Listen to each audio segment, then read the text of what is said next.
L'ingénieur allemand avait à peine vu Héloïse entrer dans la salle des machines qu'il lance devant tout le monde. « Toi, avec ta vieille boîte à outils, là, tu n'approches même pas du compresseur, ma petite. Tu vas casser ce qui est déjà en panne. » Les opérateurs ricanent tout bas. Le patron de l'usine détourne le regard, gêné. Héloïse serre fort sa boîte à outils, la seule chose qu'elle a héritée de son grand-père, en fixant ce monstre de métal que personne n'arrive à réparer depuis 8 mois. Mais quand le plus ancien ouvrier de l'usine lui murmure « Petite, il y a un bouchon ancien là-bas que personne n'a touché depuis 40 ans », un silence étrange envahit la salle. Quelque chose que personne n'attendait est sur le point de se produire, et elle est la seule à le pressentir. Allez, ne rate pas ça. Abonne-toi à la chaîne et dis-moi en commentaire de quelle région de France tu regardes cette histoire. J'ai vraiment envie de savoir. Héloïse Marchand, une jeune mécanicienne industrielle de 21 ans, travaille comme technicienne sous-traitante en maintenance de machines lourdes dans la région de Mulhouse, en Alsace. Elle a tout appris de son grand-père, Pépé Maurice, qui a travaillé pendant 35 ans comme chef mécanicien à l'ancienne filature de Thann, avant de prendre sa retraite à cause d'une arthrite sévère aux mains. Héloïse a grandi en feuilletant les cahiers techniques jaunis et les manuels de maintenance que son grand-père gardait comme un trésor, mémorisant des schémas hydrauliques et pneumatiques d'équipements que beaucoup d'usines modernes ne se souviennent même plus qu'ils existent. Elle fait vivre la modeste maison où elle habite avec son grand-père et sa mère, qui travaillent comme couturière dans un atelier de confection. Un mardi matin, Héloïse est envoyée par l'entreprise de maintenance où elle travaille pour répondre à un appel d'urgence au Tissage Fontaine et Fils, une traditionnelle industrie textile familiale qui est au bord de l'effondrement financier. Les Tissages Fontaine, fondés en 1951 par le grand-père de l'actuel propriétaire, font face à une crise dévastatrice. Leur compresseur d'air industriel allemand Kaiser, une machine colossale de 40 ans qui alimente les 200 métiers à tisser de l'usine, tombe en panne tous les jours depuis 8 mois. Gérard Fontaine, 52 ans, 3e génération de la famille à la tête de l'entreprise, est désespéré. Il a investi 80 000 € en consultations spécialisées.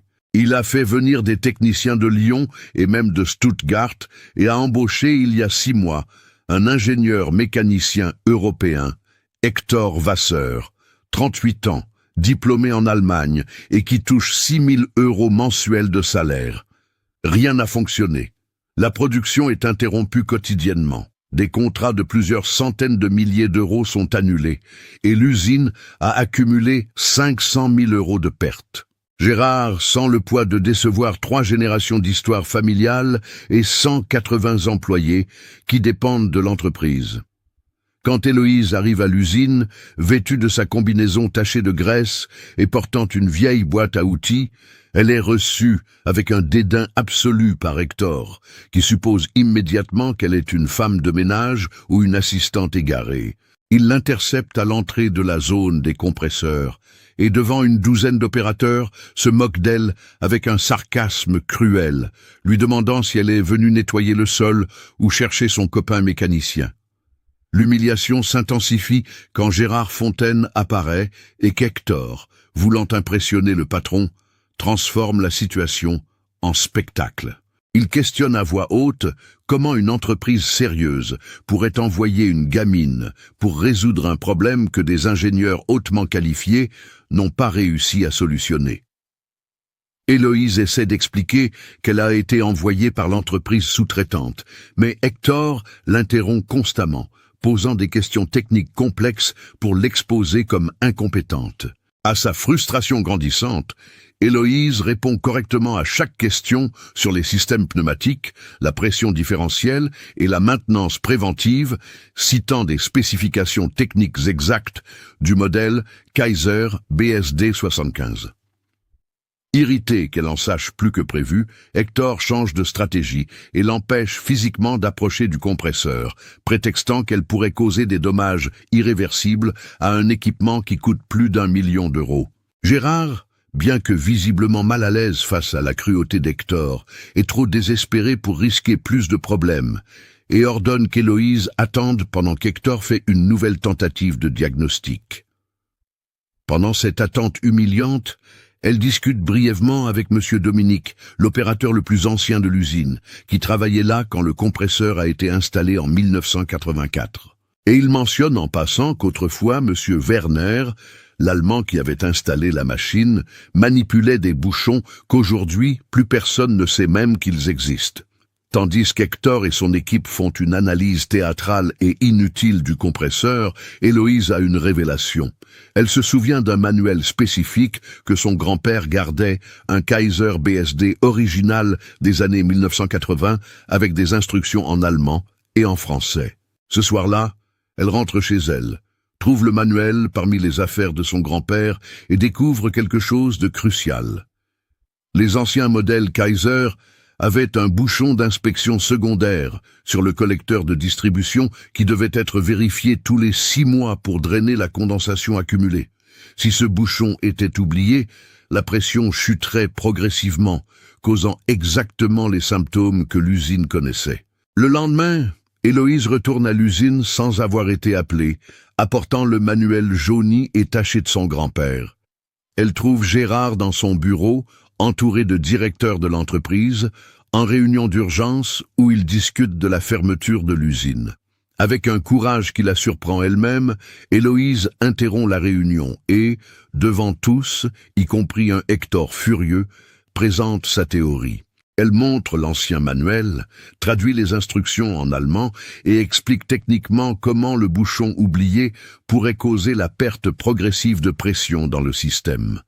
Hector tente de la discréditer, arguant qu'il a déjà vérifié tous les composants, mais Héloïse le défie. Si elle a tort, elle accepte de ne plus jamais mettre les pieds dans l'usine. Si elle a raison, il doit admettre publiquement son incompétence. Gérard, n'ayant plus rien à perdre, autorise la vérification. Héloïse guide le groupe jusqu'au côté du compresseur, vers une zone couverte par des décennies de poussière et de peinture industrielle. En suivant les instructions du manuel, elle localise un bouchon circulaire de 15 cm que personne n'avait probablement touché depuis 40 ans. Quand elle ouvre le bouchon avec une clé spéciale qu'elle a apportée, des litres d'huile condensée, noire et visqueuse, jaillissent, mélangées à de l'eau accumulée et des résidus métalliques. La pression sur le manomètre, qui oscillait chroniquement entre 6 et 7 bars, monte immédiatement à 10 bars, la pression nominale du système. Pour la première fois en 8 mois, le compresseur fonctionne à pleine capacité, sans surchauffe. Le silence dans la salle des compresseurs est absolu. Monsieur Dominique commence à pleurer, se souvenant de Monsieur Werner et de l'installation originale. Les directeurs regardent Hector, qui est pâle et sans voix. Gérard, ému, présente des excuses formelles à Héloïse devant tous, reconnaissant qu'il a permis qu'elle soit humiliée par préjugés. Il licencie Hector immédiatement et offre à Héloïse un contrat permanent comme consultante en chef de maintenance préventive, avec un salaire 3 fois supérieur au sien actuel. Mais Héloïse propose quelque chose de différent. Elle accepte le poste si l'entreprise crée un programme de formation technique pour les jeunes de la région, en particulier les femmes, enseignant la maintenance industrielle en utilisant les anciens manuels et le savoir traditionnel qui se perd. 18 mois plus tard, les tissages Fontaine se sont non seulement rétablis financièrement, mais sont devenus une référence en maintenance industrielle. Héloïse dirige le centre de formation technique Maurice Marchand, nommé en hommage à son grand-père, qui donne maintenant des cours théoriques aux jeunes apprentis, assis dans un fauteuil confortable, montrant ses cahiers historiques. L'usine n'a pas eu un seul arrêt non programmé depuis qu'Héloïse a pris en charge la maintenance. Gérard a transformé la culture de l'entreprise, valorisant le savoir pratique autant que les diplômes, et l'histoire du bouchon oublié est devenue légendaire dans la région industrielle d'Alsace. Hector, après des mois de chômage et de réflexion, a envoyé une lettre demandant pardon à Héloïse, admettant que son arrogance masquait une profonde insécurité. Cette histoire prouve que parfois les plus grandes solutions viennent du savoir humble, gardé dans des manuels jaunis et dans la mémoire de ceux qui comprennent vraiment les machines, et que sous-estimer quelqu'un à cause de son apparence est l'erreur la plus coûteuse qu'une entreprise puisse commettre. Gérard regarda Héloïse pendant de longues secondes. Il vit une jeune femme de 21 ans, petite, mince, les cheveux attachés en une simple queue de cheval, portant une combinaison usée qui avait connu des jours meilleurs. Il vit la vieille boîte à outils cabossée qu'elle portait, couverte d'autocollants décolorés. Et puis il regarda Hector, un homme de 38 ans, imposant, avec des vêtements coûteux, un diplôme allemand, qui parlait avec autorité et assurance. Pour Gérard, le choix semblait évident. « Mademoiselle, » dit Gérard, et sa voix était fatiguée, vaincue. « Je vous remercie d'être venue, mais écoutez, ce n'est rien de personnel. C'est que nous sommes dans une situation très délicate ici. Nous avons déjà perdu presque 500 000 €. Ce compresseur est le cœur de toute l'usine. Je ne peux pas prendre de risques. » Il fit une pause, et Héloïse vit qu'il était sincère, mais cela ne rendait pas les mots moins douloureux. « L'ingénieur Hector travaille sur le problème depuis des mois. Il connaît cet équipement comme personne. Je pense qu'il vaut mieux que vous attendiez pendant qu'il fait une autre vérification, peut-être après, si nous avons besoin d'un deuxième avis. » La phrase resta suspendue dans l'air et tout le monde comprit le message. Elle n'était pas la bienvenue, elle n'était qu'une formalité. Quelqu'un que l'entreprise sous-traitante avait envoyé par obligation contractuelle, mais que personne ne prenait au sérieux. Héloïse sentit ses jambes fléchir, mais ne laissa rien paraître. Elle hocha simplement la tête, la gorge trop serrée pour parler, et recula de quelques pas. Hector, de son côté, était radieux. Il avait gagné cette bataille sans même avoir besoin de trop se fatiguer, et maintenant il avait un public à impressionner. « Très bien », annonça Hector en frappant des mains une fois, comme un professeur sur le point de donner un cours. « Nous allons faire une vérification complète du système. Je veux que tout le monde soit attentif, parce que c'est comme ça qu'on fait un vrai diagnostic industriel. » Il fit signe à 2 techniciens de l'usine. « Vous, allez chercher l'équipement de mesure que j'ai laissé au laboratoire. Nous allons vérifier la pression différentielle, la température de fonctionnement, le débit volumétrique. » Tandis qu'Hector orchestrait ce show technique, Héloïse resta adossée à un mur, tenant sa boîte à outils, se sentant plus petite à chaque minute qui passait. Les opérateurs de l'usine la regardèrent de temps en temps, certains avec pitié, d'autres avec curiosité, mais personne ne disait rien. Leur silence était complice. Et vous savez ce qui fait le plus mal? Ce n'est pas la personne qui vous humilie directement, c'est la foule qui regarde et ne fait rien. C'est alors qu'un monsieur d'environ 65 ans, maigre et voûté, s'approcha d'elle. Il boitait légèrement de la jambe gauche et avait les mains calleuses de décennies de travail manuel. C'était monsieur Dominique, l'opérateur le plus ancien des tissages Fontaine. Il travaillait là depuis 1979, avait vu l'usine à son âge d'or, avait connu 3 générations de la famille Fontaine. « Ne fais pas attention à ces hommes, petite », murmura monsieur Dominique, pour qu'elle seule l'entende. J'ai déjà vu beaucoup de techniciens bardés de diplômes qui ne résolvaient rien. Un diplôme n'apprend pas à sentir la machine, à comprendre ce qu'elle demande. Il regarda en direction du compresseur géant, ce monstre de métal allemand qui dominait la salle. Ce compresseur-là, bon sang petite, j'étais là quand ils l'ont installé en 1984. C'est monsieur Werner qui l'a amené d'Allemagne. Un ingénieur allemand petit, rondouillard, qui parlait français avec un accent terrible, mais qui comprenait les machines comme personne. Héloïse regarda le compresseur, puis monsieur Dominique, faisant vraiment attention pour la première fois depuis son arrivée. Monsieur Werner, continua Dominique, les yeux perdus dans des souvenirs de 40 ans. Il passait des heures à s'occuper de cette machine. Il montait sur des échelles, ouvrait des bouchons qu'on ne savait même pas qu'ils existaient, nettoyait des trucs, serrait d'autres. Il disait que les machines allemandes étaient comme des personnes, qu'elles avaient besoin de soins, d'attention aux bons endroits. Dominique secoua la tête, mais après son départ, plus jamais un autre Allemand n'est venu.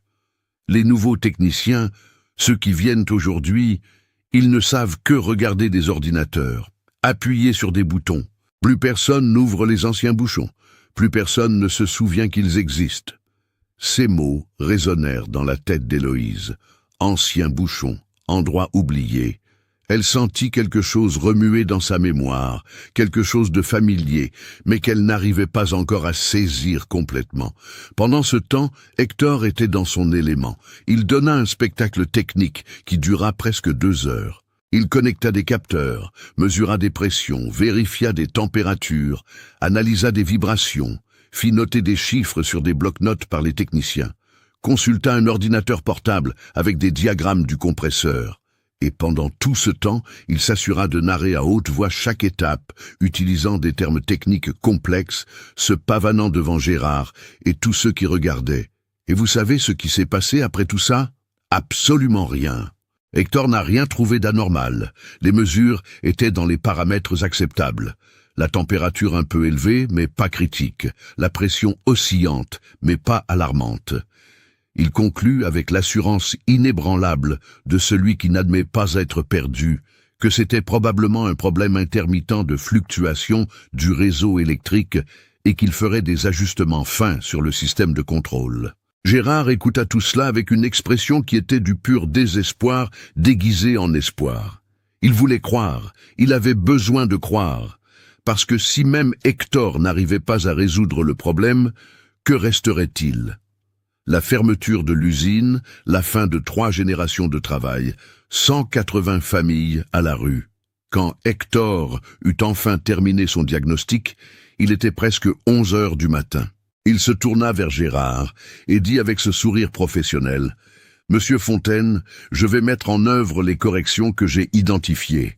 Ce devrait être réglé d'ici demain. » Puis, comme une réflexion après coup, il regarda en direction d'Héloïse et dit à voix haute pour qu'elle entende. « Heureusement que nous n'avons pas laissé une personne sans expérience toucher à l'équipement. Elle aurait pu causer des dégâts irréversibles. » Héloïse sentit ses joues brûler d'une humiliation renouvelée. Elle était là depuis 5 heures, traitée comme un meuble, comme une enfant incompétente, comme quelqu'un qui n'avait pas le droit d'exister dans cet espace. Et le pire, elle n'avait même pas eu la chance de prouver sa valeur. Elle avait été jugée, condamnée et écartée à cause de son apparence. Quand elle sortit enfin de l'usine, le soleil était haut et cruel. Elle prit le bus pour rentrer, s'assit au fond, et ce n'est qu'en arrivant chez elle qu'elle craqua. Sa mère, Madame Neige, était dans la cuisine en train de préparer le déjeuner quand elle vit sa fille entrer avec les yeux rouges. « Héloïse, qu'est-ce qui s'est passé, ma fille ?» Et Héloïse raconta tout. Elle raconta l'humiliation, les ricanements, l'ingénieur arrogant, le patron de l'usine qui avait cru qu'elle n'était pas capable. Madame Neige serra sa fille dans ses bras et dit avec cette sagesse simple que seules les mères ont. « Ma petite, le monde est dur avec les femmes qui font un travail d'homme. Ça a toujours été comme ça, et ça le sera toujours. Mais si ton grand-père t'a appris tout ce qu'il sait, c'est parce qu'il croit en toi. Et s'il croit en toi, je crois en toi, et toi aussi tu dois croire en toi. » Plus tard, Héloïse alla parler à son grand-père Maurice. Il était dans le jardin, assis sur une chaise en plastique, donnant à manger aux poules. Ses mains tremblaient à cause de l'arthrite, mais il arrivait à tenir la poignée de grains. Quand Héloïse lui raconta ce qui s'était passé, Pépé Maurice resta silencieux un long moment. Puis il dit, la voix rauque d'émotion, « Ma petite, laisse-moi te raconter quelque chose. Quand j'ai commencé à la filature en 1961, j'avais 17 ans et j'étais fils d'immigrés algériens et pauvres. Les ingénieurs diplômés me regardaient comme si j'étais un moins que rien. Ils me faisaient balayer le sol, porter les outils. Il m'a fallu des années avant qu'on me donne la chance de toucher à une vraie machine. Mais tu sais ce qui m'a sauvé ? La patience et l'étude. J'étudiais seul, je lisais tous les manuels qui me tombaient sous la main, je mémorisais tout. Et là, quand l'opportunité s'est présentée, j'étais prêt. » Il regarda sa petite fille, avec ses yeux profonds, pleins de vie vécue. « Ton opportunité va venir, Héloïse, et quand elle viendra, tu seras prête. » Cette nuit-là, Héloïse n'arrivait pas à dormir. Elle ne cessait de penser au compresseur, aux paroles de Monsieur Dominique sur les anciens bouchons, à l'obsession de l'Allemand Werner pour les endroits oubliés. Et soudain, comme un éclair, elle se souvint de quelque chose. Elle sauta du lit, alla dans la petite chambre de son grand-père qui ronflait fort et commença à chercher dans les vieilles boîtes qu'il gardait sous le lit, des boîtes pleines de cahiers, manuels, schémas techniques de décennies passées. Et alors, elle trouva un vieux manuel avec une couverture bleue décolorée, écrit en allemand et en français. Le titre disait « Kaiser BSD 75, manuel de maintenance préventive, édition 1982 ». Le papier était jauni, taché d'huile et de graisse, avec des annotations manuscrites dans les marges. Ce manuel avait appartenu à Pépé Maurice, qui avait travaillé avec des compresseurs similaires à la filature. Héloïse s'assit par terre dans la chambre, alluma la lampe de chevet, page par page, ligne par ligne. Il était 3 heures du matin quand elle trouva, à la page 47, il y avait un schéma du système de distribution pneumatique. Et là, entouré d'un cercle rouge fait au stylo par son grand-père, était dessiné un bouchon secondaire sur le collecteur de distribution. La description traduite de l'allemand disait « Attention, le bouchon d'inspection secondaire doit être vérifié tous les 6 mois pour le drainage de la condensation et des résidus. Le non-respect de cette maintenance entraînera une perte progressive de pression du système. » Le cœur d'Héloïse s'emballa. C'était ça. Ça devait être ça. Si personne n'avait vérifié ce bouchon depuis 40 ans, la condensation accumulée expliquerait parfaitement les symptômes. Pression oscillante, surchauffe, baisse quotidienne de performance. C'était si simple, si évident, mais seulement pour qui connaissait les anciens équipements, les manuels originaux, les procédures que la nouvelle génération de techniciens avait oubliées. Elle passa le reste de la nuit à étudier ce manuel, mémorisant chaque détail, chaque instruction. Et quand le soleil se leva, Héloïse Marchand avait une mission. Elle allait retourner dans cette usine et cette fois, elle ne laisserait personne l'empêcher de faire son travail. Gérard regarda Héloïse pendant de longues secondes. Il vit une jeune femme de 21 ans, petite, mince, les cheveux attachés en une simple queue de cheval, portant une combinaison usée qui avait connu des jours meilleurs. Il vit la vieille boîte à outils cabossée qu'elle portait, couverte d'autocollants décolorés. Et puis il regarda Hector, un homme de 38 ans, imposant, avec des vêtements coûteux, un diplôme allemand, qui parlait avec autorité et assurance. Pour Gérard, le choix semblait évident. « Mademoiselle, dit Gérard, et sa voix était fatiguée, vaincue, je vous remercie d'être venue, mais écoutez, ce n'est rien de personnel, c'est que nous sommes dans une situation très délicate ici. Nous avons déjà perdu presque 500 000 €. Ce compresseur est le cœur de toute l'usine. Je ne peux pas prendre de risques. » Il fit une pause, et Héloïse vit qu'il était sincère, mais cela ne rendait pas les mots moins douloureux. L'ingénieur Hector travaille sur le problème depuis des mois. Il connaît cet équipement comme personne. Je pense qu'il vaut mieux que vous attendiez pendant qu'il fait une autre vérification, peut-être après, si nous avons besoin d'un deuxième avis. La phrase resta suspendue dans l'air et tout le monde comprit le message. Elle n'était pas la bienvenue, elle n'était qu'une formalité. Quelqu'un que l'entreprise sous-traitante avait envoyé par obligation contractuelle, mais que personne ne prenait au sérieux. Héloïse sentit ses jambes fléchir, mais ne laissa rien paraître. Elle hocha simplement la tête, la gorge trop serrée pour parler, et recula de quelques pas. Hector, de son côté, était radieux. Il avait gagné cette bataille sans même avoir besoin de trop se fatiguer, et maintenant il avait un public à impressionner. « Très bien », annonça Hector en frappant des mains, une fois comme un professeur sur le point de donner un cours. « Nous allons faire une vérification complète du système. Je veux que tout le monde soit attentif, parce que c'est comme ça qu'on fait un vrai diagnostic industriel. » Il fit signe à 2 techniciens de l'usine. « Vous, allez chercher l'équipement de mesure que j'ai laissé au laboratoire. Nous allons vérifier la pression différentielle, la température de fonctionnement, le débit volumétrique. » Tandis qu'Hector orchestrait ce show technique, Héloïse resta adossée à un mur, tenant sa boîte à outils, se sentant plus petite à chaque minute qui passait. Les opérateurs de l'usine la regardaient de temps en temps, certains avec pitié, d'autres avec curiosité. Mais personne ne disait rien. Leur silence était complice. Et vous savez ce qui fait le plus mal? Ce n'est pas la personne qui vous humilie directement, c'est la foule qui regarde et ne fait rien. C'est alors qu'un monsieur d'environ 65 ans, maigre et voûté, s'approcha d'elle. Il boitait légèrement de la jambe gauche et avait les mains calleuses de décennies de travail manuel. C'était monsieur Dominique, l'opérateur le plus ancien des tissages Fontaine. Il travaillait là depuis 1979, avait vu l'usine à son âge d'or, avait connu 3 générations de la famille Fontaine. « Ne fais pas attention à ces hommes, petite », murmura monsieur Dominique, pour qu'elle seule l'entende. « J'ai déjà vu beaucoup de techniciens bardés de diplômes qui ne résolvaient rien. Un diplôme n'apprend pas à sentir la machine, à comprendre ce qu'elle demande. » Il regarda en direction du compresseur géant, ce monstre de métal allemand qui dominait la salle. « Ce compresseur-là, bon sang, petite. J'étais là quand ils l'ont installé en 1984. C'est monsieur Werner qui l'a amené d'Allemagne, un ingénieur allemand petit, rondouillard, qui parlait français avec un accent terrible, mais qui comprenait les machines comme personne. » Héloïse regarda le compresseur, puis monsieur Dominique, faisant vraiment attention pour la première fois depuis son arrivée. « Monsieur Werner, » continua Dominique, les yeux perdus dans des souvenirs de 40 ans. Il passait des heures à s'occuper de cette machine.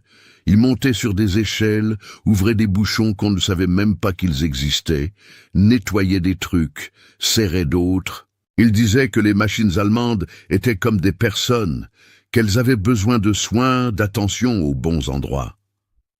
Dominique secoua la tête, mais après son départ, plus jamais un autre Allemand n'est venu. Les nouveaux techniciens, ceux qui viennent aujourd'hui, ils ne savent que regarder des ordinateurs appuyés sur des boutons.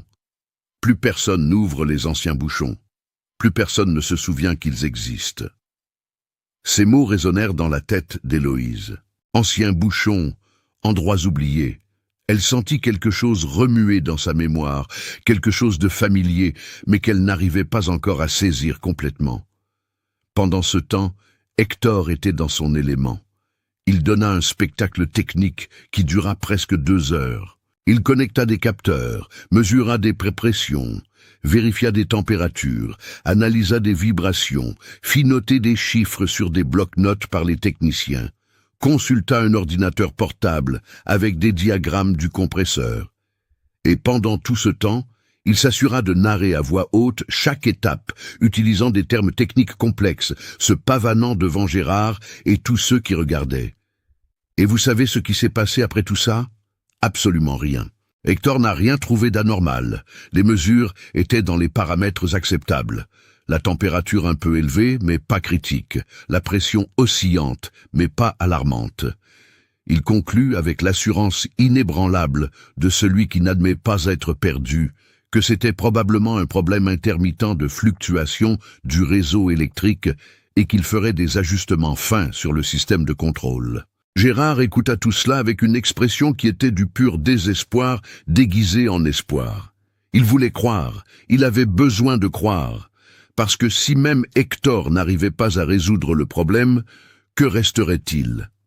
La fermeture de l'usine, la fin de 3 générations de travail, 180 familles à la rue. Quand Hector eut enfin terminé son diagnostic, il était presque 11 heures du matin. Il se tourna vers Gérard et dit avec ce sourire professionnel « Monsieur Fontaine, je vais mettre en œuvre les corrections que j'ai identifiées. Ce devrait être réglé d'ici demain. » Puis, comme une réflexion après coup, il regarda en direction d'Héloïse et dit à voix haute pour qu'elle entende « Heureusement que nous n'avons pas laissé une personne sans expérience toucher à l'équipement. Elle aurait pu causer des dégâts irréversibles. » Héloïse sentit ses joues brûler d'une humiliation renouvelée. Elle était là depuis 5 heures, traitée comme un meuble, comme une enfant incompétente, comme quelqu'un qui n'avait pas le droit d'exister dans cet espace. Et le pire, elle n'avait même pas eu la chance de prouver sa valeur. Elle avait été jugée, condamnée et écartée à cause de son apparence. Quand elle sortit enfin de l'usine, le soleil était haut et cruel. Elle prit le bus pour rentrer, s'assit au fond, et ce n'est qu'en arrivant chez elle qu'elle craqua. Sa mère, Madame Neige, était dans la cuisine en train de préparer le déjeuner quand elle vit sa fille entrer avec les yeux rouges. « Héloïse, qu'est-ce qui s'est passé, ma fille ?»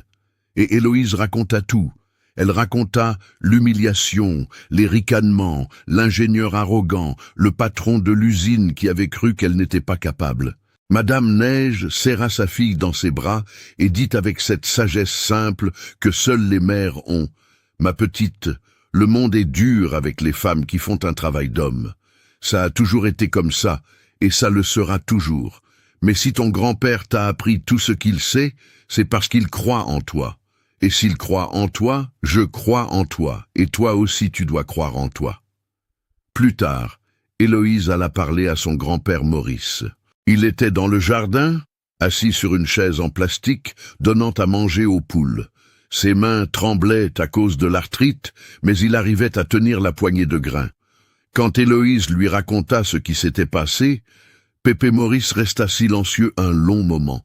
Puis il dit, la voix rauque d'émotion: « Ma petite, laisse-moi te raconter quelque chose. Quand j'ai commencé à la filature en 1961, j'avais 17 ans et j'étais fils d'immigrés algériens et pauvres. Les ingénieurs diplômés me regardaient comme si j'étais un moins que rien. Ils me faisaient balayer le sol, porter les outils. Il m'a fallu des années avant qu'on me donne la chance de toucher à une vraie machine. Mais tu sais ce qui m'a sauvé? La patience et l'étude. J'étudiais seul, je lisais tous les manuels qui me tombaient sous la main, je mémorisais tout. Et là, quand l'opportunité s'est présentée, j'étais prêt. » Il regarda sa petite fille, avec ses yeux profonds, pleins de vie vécue. « Ton opportunité va venir, Héloïse, et quand elle viendra, tu seras prête. » Cette nuit-là, Héloïse n'arrivait pas à dormir. Elle ne cessait de penser au compresseur, aux paroles de Monsieur Dominique sur les anciens bouchons, à l'obsession de l'Allemand Werner pour les endroits oubliés. Et soudain, comme un éclair, elle se souvint de quelque chose. Elle sauta du lit, alla dans la petite chambre de son grand-père qui ronflait fort, et commença à chercher dans les vieilles boîtes qu'il gardait sous le lit, des boîtes pleines de cahiers, manuels, schémas techniques de décennies passées. Et alors, elle trouva un vieux manuel avec une couverture bleue décolorée, écrit en allemand et en français. Le titre disait « Kaiser BSD 75, manuel de maintenance préventive, édition 1982 ». Le papier était jauni, taché d'huile et de graisse, avec des annotations manuscrites dans les marges.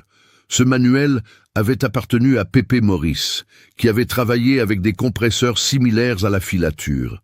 Héloïse s'assit par terre dans la chambre, alluma la lampe de chevet, page par page, ligne par ligne.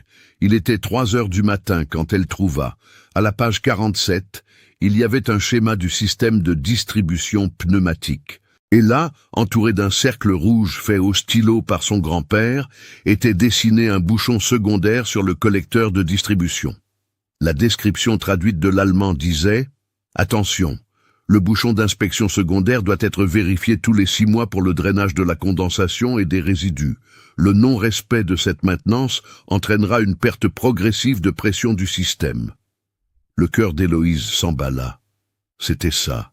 Ça devait être ça. Si personne n'avait vérifié ce bouchon depuis 40 ans, la condensation accumulée expliquerait parfaitement les symptômes. Pression oscillante, surchauffe, baisse quotidienne de performance. C'était si simple, si évident, mais seulement pour qui connaissait les anciens équipements, les manuels originaux, les procédures que la nouvelle génération de techniciens avait oubliées. Elle passa le reste de la nuit à étudier ce manuel, mémorisant chaque détail, chaque instruction. Et quand le soleil se leva, Héloïse Marchand avait une mission. Elle allait retourner dans cette usine, et cette fois, elle ne laisserait personne l'empêcher de faire son travail. Le lendemain matin, Héloïse se réveilla à 5 heures, comme toujours, mais cette fois avec une détermination différente qui brûlait dans sa poitrine. Elle prit une douche, enfila sa combinaison propre, la moins tachée qu'elle avait, prit la boîte à outils de son grand-père et, le plus important, mit dans son sac à dos le manuel jauni du Kaiser BSD 75. Avant de partir, Elle embrassa le front de son grand-père, qui dormait encore, et murmura « Aujourd'hui, je vais te rendre fier, Pépé ». Quand Héloïse arriva au tissage Fontaine, il était 7h30 du matin. Le gardien à l'entrée la reconnut de la veille et fronça les sourcils. « Tiens, mademoiselle, mais vous n'avez pas été renvoyée hier ? J'ai besoin de parler à monsieur Fontaine, » répondit Héloïse, la voix ferme. « C'est urgent. C'est à propos du compresseur. » Le gardien hésita, mais quelque chose dans la détermination de cette jeune femme le fit décrocher le téléphone et appeler l'administration. 10 minutes plus tard, il revint avec une expression confuse. Monsieur Fontaine est en réunion d'urgence avec les directeurs, mais il a dit que vous pouvez monter. Salle de réunion, 2e étage. Le cœur d'Héloïse battait si fort qu'elle entendait son pouls dans ses oreilles. Elle monta les escaliers, l'ascenseur était en panne, encore un symbole des problèmes de l'usine, et arriva devant une porte en verre dépolie avec la plaque « Salle de réunion ». À travers le verre, elle apercevait les silhouettes de plusieurs personnes assises autour d'une table. Elle respira profondément 3 fois, comme son grand-père lui avait appris quand elle était enfant et qu'elle avait peur de quelque chose. Respire, ma petite, 3 fois profondément. Après ça, la peur s'en va et le courage reste. Héloïse frappa à la porte. Un silence tomba à l'intérieur. Puis une voix fatiguée dit « Entrez ». Quand elle ouvrit la porte, la scène qu'elle trouva était à fendre le cœur. Gérard Fontaine était assis en bout de table et vous n'avez jamais vu un homme aussi détruit. Il avait des cernes profondes, la barbe pas faite, la cravate desserrée. Autour de la table se trouvaient 5 autres personnes, 3 hommes plus âgés qui semblaient être des directeurs. Une femme en tailleur qu'Héloïse découvrit plus tard être l'avocate de l'entreprise, et bien sûr Hector Vasseur, avec sa posture droite et son expression supérieure. Sur la table, éparpillée, il y avait des documents, des tableurs, des graphiques, et sur le tableau blanc au mur, quelqu'un avait écrit des chiffres en rouge. Pertes cumulées, 487 000 €. Contrats annulés, 7. Prévision de fermeture, 60 jours. Quand tous virent Héloïse debout sur le seuil, avec sa combinaison et son sac à dos, la réaction fut de choc. Hector fut le premier à réagir et, comme vous pouvez l'imaginer, ce ne fut pas gentil. Mais qu'est-ce que... Il se leva de sa chaise, indigné. « Monsieur Fontaine, qu'est-ce que cette personne fait ici, dans une réunion privée de direction ?» Gérard regarda Héloïse, complètement perdue. « Mademoiselle, Héloïse, c'est ça ? Écoutez, comme vous pouvez le voir, nous sommes dans une situation très délicate ici. Ce n'est pas le moment. Monsieur Fontaine !» Héloïse l'interrompit, et sa voix sortit plus forte et plus ferme qu'elle ne s'y attendait. « S'il vous plaît, donnez-moi juste 5 minutes. 5 minutes de votre temps. Je sais ce qui ne va pas avec le compresseur. » Le silence qui tomba dans la salle fut absolu. Un des directeurs les plus âgés, un monsieur aux cheveux blancs, laissa échapper un rire sec et sans humour. « Mon Dieu, Gérard, où en sommes-nous arrivés ? Maintenant, n'importe qui débarque ici en disant qu'il sait résoudre notre problème. » Hector saisit l'occasion et explosa pratiquement. « C'est absurde, monsieur Fontaine. Je ne peux pas croire que nous perdons du temps avec ça. » Il pointa Héloïse avec mépris. « J'ai vérifié ce compresseur complètement hier. J'ai fait toutes les mesures possibles. Et maintenant, cette gamine débarque ici en disant qu'elle en sait plus que moi ?» Il rit, mais c'était un rire amer, offensé. « Franchement, c'est une insulte à ma formation, à mon expérience, à mon travail. » Mais Héloïse ne recula pas. Elle fit un pas en avant, sortit le vieux manuel de son sac et le posa sur la table, juste devant Gérard. Le manuel tomba avec un bruit sourd, soulevant un petit nuage de poussière. Tous regardèrent ce livre usé, jauni, taché d'huile. « Ça, dit Héloïse, la voix tremblante mais déterminée, c'est le manuel original du Kaiser BSD 75, édition 1982. Mon grand-père l'a gardé pendant 40 ans. Il a travaillé avec des compresseurs identiques à celui-ci, à la filature de tanne. » Elle ouvrit le manuel à la page qu'elle avait marquée avec un morceau de papier. Ici, à la page 47, il y a une instruction de maintenance qu'aucun technicien moderne ne connaît, je parie. C'est à propos d'un bouchon d'inspection secondaire sur le collecteur de distribution. Ce bouchon doit être vérifié tous les 6 mois pour le drainage de la condensation. C'est ridicule, Hector interrompit, rouge de colère. Je connais ce compresseur de fond en comble. Il n'y a aucun bouchon secondaire oublié. C'est... Laissez-la finir. La voix venait de l'avocate, une femme d'environ 45 ans appelée Maître Béatrice, qui était restée silencieuse jusque-là. Elle regardait Héloïse avec une expression différente. Pas de pitié, pas de dédain, mais de curiosité genuine. Continuez, Héloïse. Finissez votre raisonnement. Héloïse regarda Maître Béatrice avec gratitude et continua, lisant maintenant directement du manuel, traduisant les parties en allemand. Si la maintenance de ce bouchon est négligée, il y aura accumulation progressive d'huile condensée, d'eau et de résidus métalliques dans la chambre de distribution. Cela entraînera une perte graduelle de pression du système, une surchauffe du compresseur et des pannes intermittentes qui s'intensifieront avec le temps. Elle leva les yeux vers Gérard. « Ce sont exactement les symptômes que vous avez depuis 8 mois, n'est-ce pas ?» Gérard se pencha en avant, montrant un intérêt réel pour la première fois. « Et où se trouve ce bouchon? Pourquoi aucun technicien ne l'a trouvé jusqu'à présent? » « Parce que, expliqua Héloïse, il se trouve dans une position latérale du compresseur, couvert par des décennies de poussière et de peinture industrielle. Les techniciens modernes ne regardent que les points évidents. Panneaux de contrôle, filtres principaux, vannes de sécurité. Ce bouchon est d'une ancienne génération d'équipements. Les nouveaux manuels ne le mentionnent même plus. Hector cria pratiquement « C'est absurde, c'est impossible. J'ai mesuré toutes les pressions hier, tous les points du système. Vous avez mesuré, dit Héloïse, en se tournant vers lui pour la première fois, les pressions externes. Mais si la chambre de distribution interne est pleine de résidus, les mesures externes ne montreront pas le vrai problème. Le système essaie de compenser la perte de pression interne. C'est pour ça qu'il fonctionne quelques heures avant de partir en surcharge et de s'arrêter. Le silence dans la salle était maintenant différent. Ce n'était plus du dédain, c'était une attention tendue, nerveuse. Un des directeurs demanda, la voix hésitante, « Et si vous avez raison ? Si on ouvre ce bouchon et qu'on trouve ce problème, le compresseur fonctionnera normalement à nouveau ?» « Oui, » répondit Héloïse sans hésiter.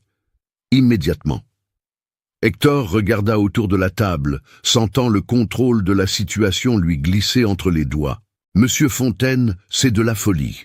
Nous ne pouvons pas baser des décisions importantes sur les théories d'une personne sans formation, en utilisant un manuel vieux de 40 ans. Et si elle se trompe? Et si elle ouvre quelque chose de travers et endommage définitivement l'équipement? » C'est alors qu'Héloïse fit quelque chose qui la surprit elle-même.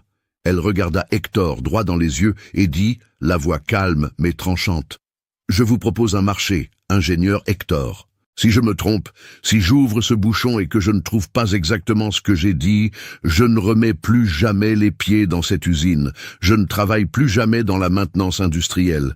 J'abandonne ma carrière. » Elle fit une pause et son regard était d'acier. « Mais si j'ai raison, vous admettez devant tout le monde ici que vous aviez tort, que vous m'avez jugé sur l'apparence, que votre orgueil et votre arrogance vous ont aveuglé face à la solution la plus simple. Là, vous pouvez imaginer la tension dans cette salle? C'était comme si l'air était devenu lourd, dense. Hector était pâle, coincé entre l'humiliation de refuser le défi et la terreur de l'accepter. Gérard regardait l'un et l'autre, le désespoir et l'espoir luttant sur son visage. « S'il vous plaît, » dit Gérard, et sa voix se brisa un peu. « S'il vous plaît, pour l'amour de Dieu, cette usine est tout ce que j'ai. C'est tout ce que 3 générations de ma famille ont construit. S'il existe une chance, même petite... » Il regarda Héloïse, et pour la première fois, elle vit du respect dans ce regard. « Mademoiselle, vous semblez sûre de ce que vous dites. Je vais vous faire confiance. Allons au compresseur. » Hector essaya de protester encore une fois, mais maître Béatrice le coupa. « Ça suffit, Hector. Soit vous acceptez son défi, soit vous vous taisez. » Et ainsi, tout ce groupe, Gérard, les 3 directeurs, maître Béatrice, Hector et Héloïse, descendit vers la salle des compresseurs. La nouvelle se répandit dans l'usine en quelques minutes, et quand ils arrivèrent là-bas, il y avait déjà une vingtaine de personnes rassemblées. Opérateurs, techniciens, superviseurs. Monsieur Dominique était là aussi, les yeux écarquillés d'attente. Héloïse s'approcha du compresseur géant, ce monstre allemand de métal qui dominait la salle. Elle marcha autour de lui lentement, consultant le manuel, jusqu'à s'arrêter sur le côté droit, dans une zone couverte de couches de peinture industrielle bleue, de poussière de décennies et de graisse durcie. Là, presque invisible, il y avait une protubérance circulaire d'environ 15 cm de diamètre. « C'est ici », dit-elle d'une voix ferme. Elle ouvrit sa boîte à outils, cette vieille boîte cabossée dont Hector s'était moqué, et sortit une clé spéciale, un vieil outil que son grand-père utilisait. Elle nettoya la zone avec un chiffon, révélant un bouchon circulaire avec 6 vis hexagonales. « Monsieur Fontaine, » dit Héloïse en le regardant, « je vais ouvrir ça maintenant. Si je me trompe, vous pouvez me poursuivre en justice, mais si j'ai raison... » Elle n'eut pas besoin de finir la phrase. Gérard hocha simplement la tête, trop tendu pour parler. Héloïse commença à desserrer les vis. Elles étaient bloquées par des décennies d'oxydation et elle dut utiliser toute sa force. Une par une, les vis cédèrent. Quand elle desserra la dernière, elle tint le bouchon à 2 mains et regarda derrière elle vers la foule silencieuse. « Reculez un peu, dit-elle. Du liquide va sortir. » Et alors, elle tira le bouchon. Mes amis, ce qui se passa ensuite est quelque chose que personne là-bas n'oubliera jamais. Un jet d'huile condensée noire, visqueuse, puante, commença à jaillir de l'ouverture. Des litres et des litres de liquide sombre mélangés à de l'eau sale et des résidus métalliques. L'odeur était horrible, de l'huile brûlée et du métal oxydé. Le liquide forma une flaque sur le sol, s'écoulant vers les évacuations industrielles. Héloïse tenait le bouchon à l'écart, laissant toute cette saleté sortir. Et alors il se passa quelque chose. Le manomètre principal du compresseur, celui qui indiquait la pression du système et qui depuis des mois oscillait entre 6 et 7 bars, commença à monter. 7 bars, 7,5, 8, 8,5, 9. Et finalement il se stabilisa à 10 bars. La pression nominale du système. Le compresseur, qui normalement fonctionnait avec un bruit forcé et irrégulier, soudain ronronnait doucement et régulièrement. La température, qui montait toujours dangereusement, commença à baisser. Le silence dans la salle était sépulcral. Personne ne bougeait. Personne ne respirait. Tous regardèrent ce manomètre comme si c'était un miracle. Et alors, Monsieur Dominique commença à pleurer. Des larmes coulaient sur le visage ridé de ce vieil ouvrier, tandis qu'il regardait la machine fonctionner parfaitement pour la première fois depuis des mois. « Monsieur Werner » murmura-t-il, la voix étranglée. « Vous aviez raison. Les anciens bouchons, les bouchons oubliés... » Un des directeurs laissa échapper un rire de pur soulagement et d'incrédulité. « Mon Dieu du ciel, elle a réussi. La petite a réussi. Écrivez respect, si vous croyez que le talent n'a ni genre ni apparence. » Et tous les regards se tournèrent vers Hector Vasseur. Et vous savez ce qu'ils virent? Un homme complètement détruit. Il était blanc comme un linge, les mains tremblantes, incapable de parler. Parce qu'en cet instant, devant tous ces ouvriers, techniciens, directeurs, son patron, il avait été exposé. Toute son arrogance, tout son orgueil, tout son mépris pour cette jeune femme. Tout cela avait été révélé pour ce que c'était vraiment, de l'ignorance déguisée en supériorité.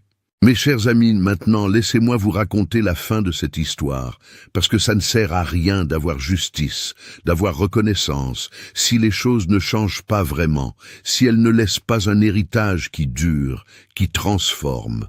Et c'est exactement ce qui s'est passé. 2 ans après ce jour historique dans la salle des compresseurs, les tissages Fontaine et Fils étaient complètement transformés. L'usine s'était non seulement rétablie financièrement, mais était devenue la plus rentable de la région. Vous savez pourquoi? Parce que depuis qu'Héloïse avait pris en charge la maintenance, il n'y avait pas eu un seul arrêt non programmé. Pas un seul. Les métiers à tisser fonctionnaient sans interruption. Les contrats étaient revenus. De nouveaux clients étaient apparus. La réputation de l'entreprise avait été restaurée et avait même dépassé l'âge d'or du grand-père de Gérard. Mais le plus beau, ce qui touche vraiment mon cœur, c'est ce qui s'est passé dans le hangar à côté de l'usine. Gérard a tenu sa promesse et a fait plus que promis. Il a rénové un hangar entier, l'a équipé de machines anciennes restaurées, a acheté des outils, installé des établis, créé des salles de cours, et là est né le centre de formation technique Maurice Marchand. Pépé Maurice, ce vieil homme aux mains tremblantes qui ne pouvait plus tenir une clé à molette, a trouvé un nouveau but dans les dernières années de sa vie. Chaque jour, du lundi au vendredi, il arrivait à 8 heures du matin. Il était reçu avec respect et affection par les élèves. Il s'asseyait dans un fauteuil confortable devant la salle et donnait des cours. Des cours sur les systèmes hydrauliques et pneumatiques, sur comment lire les anciens schémas, sur la philosophie de la maintenance préventive qu'il avait apprise en 40 ans de métier. Ces cahiers jaunis, ceux qu'Héloïse feuilletait depuis son enfance, étaient maintenant étudiés par des dizaines de jeunes. Il avait 15 élèves dans la première promotion, 40 dans la deuxième, 80 jeunes sur liste d'attente pour la troisième. Et vous savez ce qui était le plus beau? La moitié des élèves étaient des femmes. Des filles de 18, 19, 20 ans, venues des quartiers modestes de Mulhouse et des villes voisines qui n'avaient jamais pensé à travailler dans la mécanique, qui n'avaient jamais imaginé qu'elles pourraient comprendre les moteurs, les compresseurs, les systèmes électriques. Mais elles étaient là, portant des combinaisons, tenant des outils, apprenant que le talent n'a pas de genre, que la capacité ne se mesure pas à l'apparence, que le savoir n'exige pas un diplôme coûteux, il exige du dévouement, de l'humilité et la volonté d'apprendre. Héloïse, à 23 ans, était directrice technique des tissages Fontaine et coordinatrice du centre de formation. Elle gagnait maintenant 2500 € par mois. Gérard avait augmenté son salaire 2 fois en reconnaissance de son travail exceptionnel. Mais l'argent, aussi important qu'il soit pour aider sa mère et prendre soin de son grand-père, n'était pas ce qui comptait le plus pour Héloïse. Ce qui comptait, c'étaient les filles qui venaient la remercier, en pleurant parce qu'elles avaient obtenu leur premier emploi. Les garçons qui serraient Pépé Maurice dans leurs bras en l'appelant « maître ». Les entreprises de la région qui appelaient pour demander des recommandations de techniciens formés au centre. Madame Neige a finalement pu quitter l'atelier de confection où elle travaillait. Elle aidait maintenant au centre, s'occupant de la partie administrative, faisant du café pour les élèves, écoutant leurs histoires. Elle voyait sa fille chaque jour enseigner, diriger, transformer des vies, et son cœur débordait de fierté. L'histoire d'Héloïse et du bouchon oublié s'est répandue dans la région industrielle d'Alsace, jusqu'à Strasbourg, dans tout l'est de la France. Gérard la racontait à quiconque voulait l'entendre. Il avait complètement changé la culture de l'entreprise. Maintenant, il valorisait le savoir pratique autant que les diplômes. Il embauchait selon les compétences et non l'apparence. Il avait créé un environnement où le respect était la loi. Et Hector, mes amis, même Hector a sa place dans cette histoire. Après des mois de chômage, des mois à souffrir de sa réputation détruite, des mois à affronter la honte de ce qu'il avait fait, il a finalement eu le courage de faire quelque chose. Un jeudi après-midi, il s'est présenté à l'entrée des tissages Fontaine et a demandé à parler à Héloïse. Elle aurait pu refuser, elle en avait tout le droit, mais elle a accepté. Hector est entré dans cette salle des compresseurs où tout s'était passé. Et il était différent, plus maigre, des cheveux gris qu'il n'avait pas 2 ans plus tôt, les yeux creusés. Il tenait une lettre manuscrite, les mains tremblantes. « Héloïse, dit-il, la voix rauque, j'ai écrit ceci 50 fois avant de réussir à mettre sur le papier ce que je ressens vraiment. Je sais que je n'ai pas le droit de demander pardon. Je sais que ce que j'ai fait est impardonnable. Je t'ai humilié, je t'ai manqué de respect. J'ai essayé de détruire ta chance par pur orgueil. Il tendit la lettre. J'ai passé 2 ans à réfléchir. J'ai fait une thérapie. J'ai compris que mon arrogance cachait une profonde insécurité. J'avais tellement peur de ne pas être Asbon que j'attaquais quiconque menaçait mon illusion de supériorité.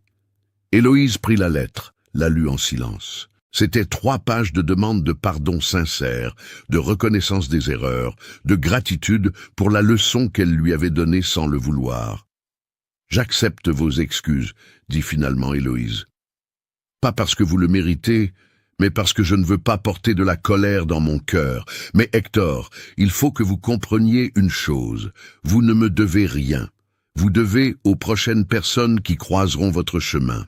Vous devez les traiter avec respect, peu importe qui elles sont, d'où elles viennent, à quoi elles ressemblent. » Hector hocha la tête, les yeux embués. « Je le ferai, je vous promets que je le ferai. » Et il a tenu parole. Hector a trouvé un emploi dans une entreprise plus petite, avec un salaire bien moindre, mais il a travaillé avec humilité pour la première fois de sa vie. À la cérémonie de remise des diplômes de la 3e promotion du Centre de formation technique Maurice Marchand, il y avait 300 personnes dans la cour des Tissages-Fontaines. Des élèves, des familles, des entrepreneurs de la région, des élus locaux.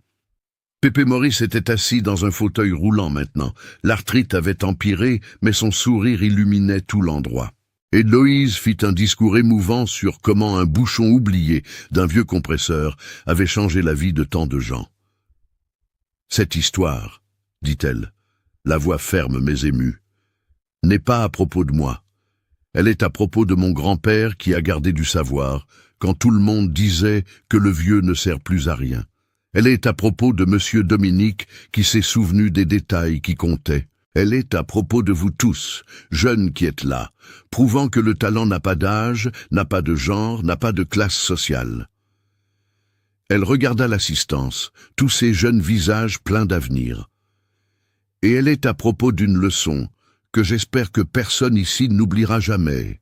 Ne jugez jamais, jamais une personne sur l'apparence, parce que la solution la plus importante, le savoir le plus précieux, peut se trouver chez la personne la plus improbable. » L'assistance explosa en applaudissements et Pépé Maurice pleurait de joie, parce qu'il avait vécu assez longtemps pour voir son savoir ne pas mourir, mais fleurir chez des dizaines de jeunes qui le porteraient plus loin. Et ainsi, mes chers amis, se termine cette histoire. Une histoire sur une jeune femme qui a été humiliée, mais qui n'a pas abandonné. Sur un grand-père qui a gardé un trésor dans de vieux cahiers. Sur un bouchon oublié qui a enseigné que parfois les plus grandes solutions viennent des endroits les plus improbables. Et sur le fait que le respect, l'humilité et la reconnaissance de la valeur humaine sont plus importants que n'importe quel diplôme, n'importe quel titre, n'importe quelle apparence. Si cette histoire t'a touché, laisse un pouce bleu et abonne-toi à Moteur et Espoir. Et dis-moi en commentaire, est-ce que tu connais quelqu'un qui a été sous-estimé à cause de son apparence? J'ai vraiment hâte de lire vos histoires. À très vite pour une nouvelle histoire.